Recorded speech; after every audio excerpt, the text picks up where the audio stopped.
Morning friends, এ সকাল সকাল পিঠা বানানো হচ্ছে, পাটিসাপটা ব্রেকফাস্টের জন্য।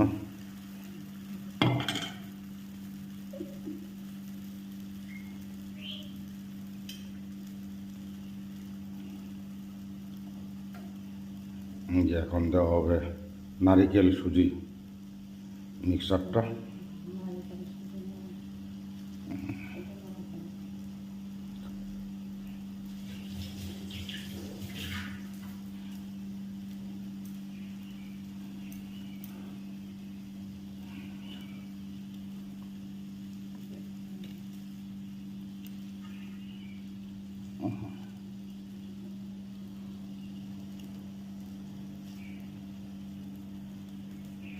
আসুন আপনারা সবাই পাটিসাপটা পিঠে খেয়ে যান।